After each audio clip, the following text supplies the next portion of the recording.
Hey guys, today I will show you how to get Flame Sac in Monster Hunter World. Flame Sac is obtained only from quest rewards, not from carving. You will not get Flame Sac by carving the monster, so finishing the quest is what matters. These monsters can reward Flame Sac from quests. Rathalos at 17%, Anjanath at 18%, and Rathian at 18%.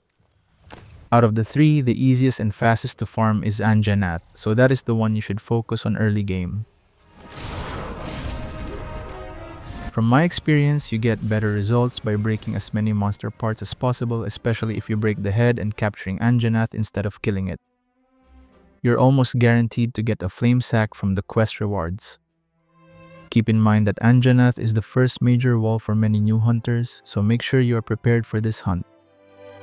And that's how to get Flame Sac in Monster Hunter World. Thank you so much for watching.